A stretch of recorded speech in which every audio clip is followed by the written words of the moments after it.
Today, my topic might be somewhat controversial because I'm going to take a completely different take on the time of day to be the most productive. We've all heard the early bird gets the worm, and I'm sure you've been at events and conferences and things when they've always talked about how important it is to get up early and do that hour of power, get started for the day. But I'm going to suggest to you that that may not be the best way for you to start your day.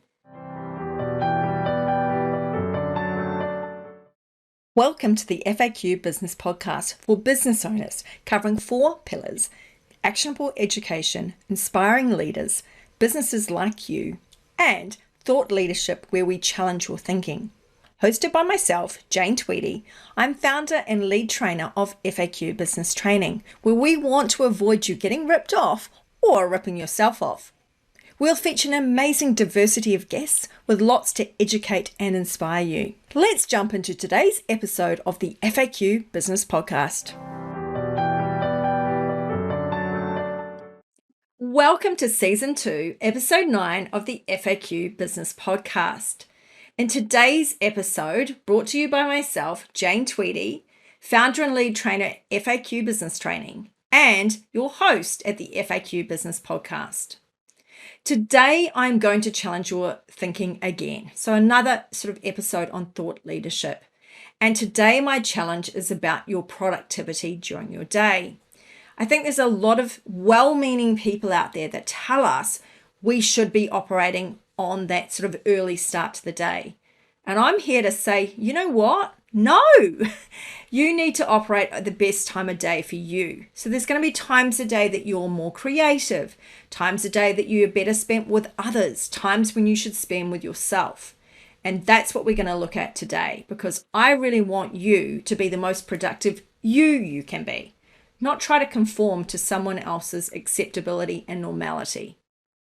There's plenty of people that espouse the getting up at like 4:30 or 5 o'clock in the morning and setting your day up with your hour of power, doing your meditation, your journaling, set up your affirmations, do all that stuff. And while I have no issue with doing that, the time of day you're doing it, I do have an issue with.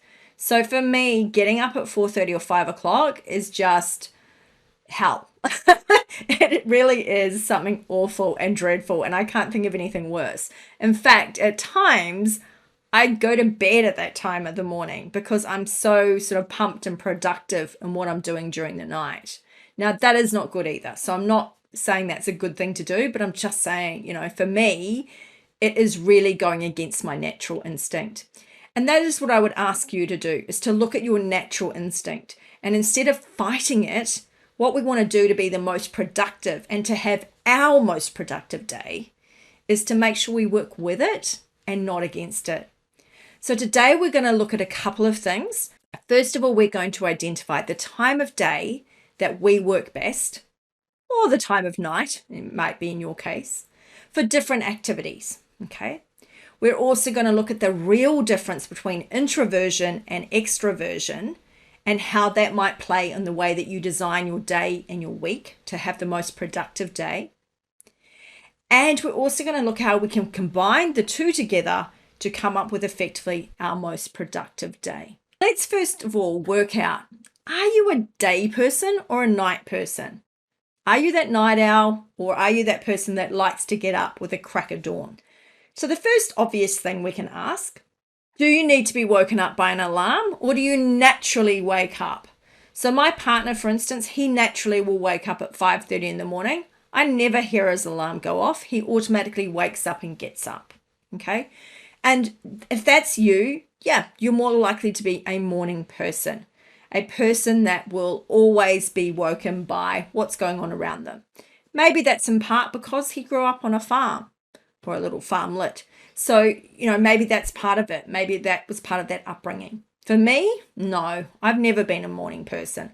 I've always been that person to snooze the old alarm. And yes, I know that's not a great thing to do, but I do. I know the way that I operate, and I know the way that I've done things. So when you look back at school, for instance, were you kind of a bit of a midnight crammer for your exams, or were you plan them in advance, go to bed early and get a really good night's sleep? So really look back as to what you did back then.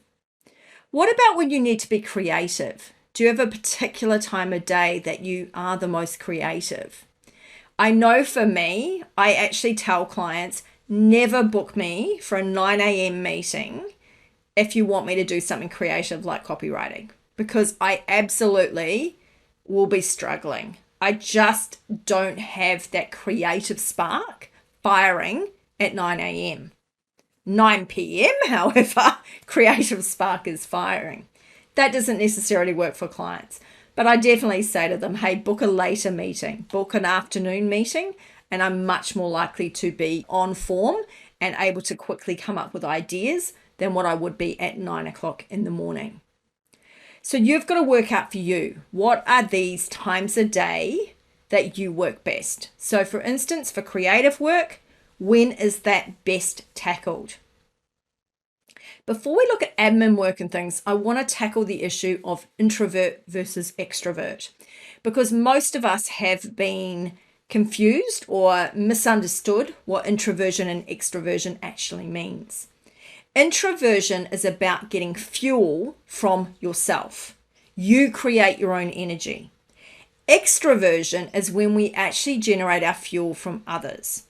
Now, if you're an extrovert and you start your day doing solo activities, so doing your hour of power, doing your journaling and all that stuff, you might find that you're not starting the day in a powerful way. You're actually starting the day flat.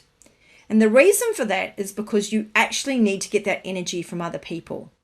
So how do we do that? We schedule our meetings. We maybe go networking. We do a webinar or something.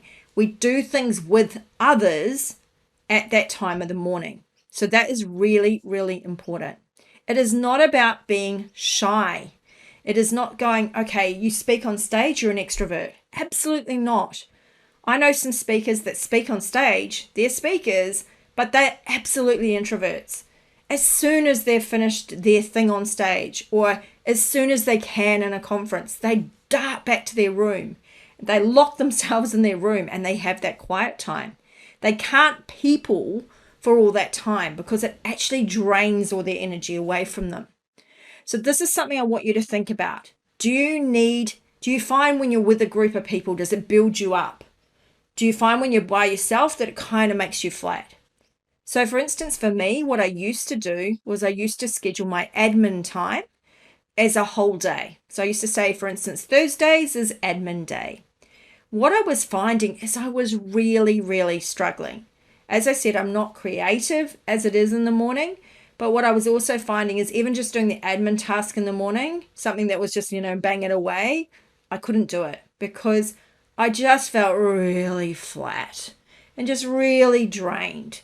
And what I realized, it was because I needed that people contact at the start of the day.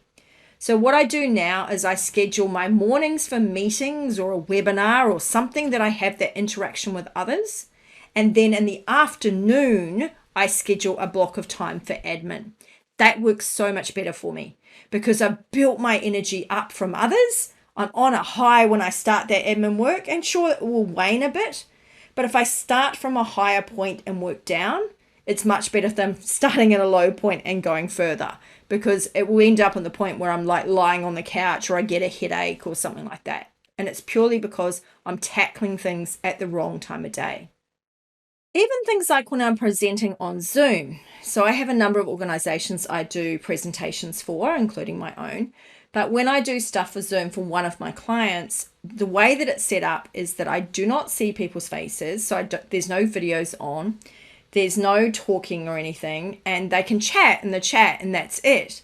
And the problem with Zoom is it doesn't even have that someone's typing in the chat thing happening. So I literally sit there going, is anyone even there? And it can be quite off-putting for me because I really do need that energy from people. So I do always try to do, when I'm doing those type of sessions, is make sure I'm asking people questions. So I'm getting them and I'm asking people questions that have short answers so they can put them in the chat quickly and I can get that response quickly. Because otherwise I feel that I'm not going to be as energetic and vibrant as I would be if I'm getting some feedback from the room. I'll give an example. I was presenting at an event last week at nighttime. And again, presenting at events at nighttime, a lot of people are drained. They've had their whole day, of work and things before that, and they come to the event and they are quite drained. So something you need to consider if you are presenting at night is to make sure that you are building that energy up. So we actually had a mix of speakers that were very different paces and speeds and the way that they presented, which was great because we started with a bit of a more slower speaker and more measured, and then we had higher energy, and then you kind of peak with me with very high energy, and then you bring people back down to settle them back down. And that worked really, really well. So really do think, if you are running an event with multiple presenters, think about their energy levels, not just their topics. Make sure that the topics kind of flow from one to the other, but also make sure their energy levels are going to flow. So things like, for instance, if you are having an all-day event, make sure the speaker after lunch or in that early afternoon slot is really going to bump people up, because that slot is always that kind of post-lunch coma phase. You really need to make sure you're lifting people and getting them up to that next level. So when I was presenting at this event last week, a lot of people came up to me and commented about my energy level. They really found that was a really nice way of building that awakeness in the room. So think about how you are presenting, but also at different times of day. Maybe if you are presenting in the morning, it is a little bit more low key than if you are presenting at the end of the day. But again, remember, your audience is going to be different. Some of them are going to be energized in the evening and some of them will not be. But you do tend to find once people have gone through a whole day, they tend to have less energy in that evening slot. The way that I now schedule my days is typically that I will plan my week ahead and I will make sure that I have something in the morning. So either it's a webinar or a workshop or something, or even a networking event in the morning, but not the 7 o'clock breakfast meetings where possible, because it's too early for me to be my best. I just won't be presenting my best at that stage. And then I can go through to the more admin-y side of the day maybe, and then I can go through to do that creative stuff after I've had a bit of a break, after I've had dinner, after I've had some time to chill out with my partner or whatever, and then I can go and do some stuff later at night. So I tend to find about 9 o'clock, 10 o'clock is when I go into hyperdrive. So when I can literally punch stuff out, when the creative juices just flow. And that for me works best for me. But obviously I still need to maintain, how does that fit with other people? So how does that fit with my partner? How does that fit with, other things I'm trying to do in my life? And does it still mean I get enough sleep? So, okay, I will fess up and be honest. I tend to get myself in a roll. So I don't just go from 9 till 10 o'clock, say to 1 o'clock. I kind of hit my 2:30 curfew imposed by my partner. And that's where I struggle a bit. So I do need to make sure I'm getting to bed a bit earlier, but I really need to make sure that I am making the most of that creative time, because I really do find that my juices are flowing the best between about 10 o'clock and 1 a.m. So why not use that time effectively? For you, you need to consider, your times of day. So you're introvert or extrovert. If you're an extrovert, make sure that you are using some extrovert activities in the morning to build yourself up. If you're an introvert, make sure you spend some time alone in the mornings to build yourself up. Work out your time of day that you work best. So if you do work best at 4 o'clock in the morning, 5 o'clock in the morning, whatever, get up early, do that. If you don't, if you're like me, you're more a night person, don't fight the night, work with the night. You'll find that it works better. Now, you may need to tweak things, obviously, if you do have a partner or children or parents that you live with, whatever. You may need to adjust your day to make it work for you and work for your housemates. So obviously, we don't live in isolation. Some of us do, but we don't live in isolation, most of us. So we do need to work with the people around us. But do bear in mind, we can make adjustments to things. So like I said, I can have time to spend with my partner or whatever, and then go back to doing some work later on. So the hour of power type activities that people mention, things like doing meditation, doing journaling, they don't necessarily have to be done first thing in the morning. So again, that could be something you do after lunch. It could be something you do after dinner. So really think about the time of day that you would actually get the most benefit from that. But one thing I do strongly suggest you do is that you do plan for the day ahead the night before. plan for the week ahead. So either on the Friday afternoon or the Sunday night, if you don't want to work in the weekend at all. The reason I suggest doing that is because it gives you time to percolate. It gives you time for your subconscious to actually start thinking things over without your conscious worrying about, oh, did I remember to do that? Oh, have I written that down? So make sure you've done that beforehand. So if it's planning the next day, plan that at night, and then we won't have our brain going, oh, you've forgotten this, because we've already got it out of our system. So that's a really important thing to do as well. I hope today's session has been useful for you, and it's just made you question and think about how you can structure your day to be the best for you. Because I've had some discussions about this recently where people had kind of tried to do the fighting against what they naturally do, or they'd done things like admin work in the morning when they needed that people activity in the morning. So once they realize, how to generate more energy, then it makes their day run much more effectively. You get a lot more done. But always remember, plan your day the night before or the afternoon before for the next day, and plan your week ahead from either the Friday afternoon if you're going to have the weekend off, or from the Sunday night. So always preparing that in advance. But remember, if you're an extrovert, schedule some people activities each day in the morning of some description.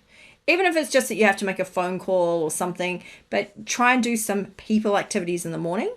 If you're an introvert, try to do more of your own activities in the morning, just to help build that energy to start your day. And like I said, work out your creative times, work out your admin times and things, and work out what's the best time of day to get those things done, because you will have the best results. Thank you for tuning in to today's episode of the FAQ Business Podcast. We look forward to challenging more of your thinking and bringing you some great guests to inspire and educate you in the future. Thanks for tuning in. Thank you for listening to today's episode of the FAQ Business Podcast, available on all good podcast services. You can subscribe today via faqbusinesspodcast.com.au or directly on Apple iTunes, iHeartRadio, or Spotify. Subscribe, follow, share, and where able, review our podcast, or leave us a comment on either YouTube or our blog page. Thanks for helping us to help you, the small to medium businesses who are growing and want to make a difference. Look forward to connecting with you again on the next episode of the FAQ Business Podcast.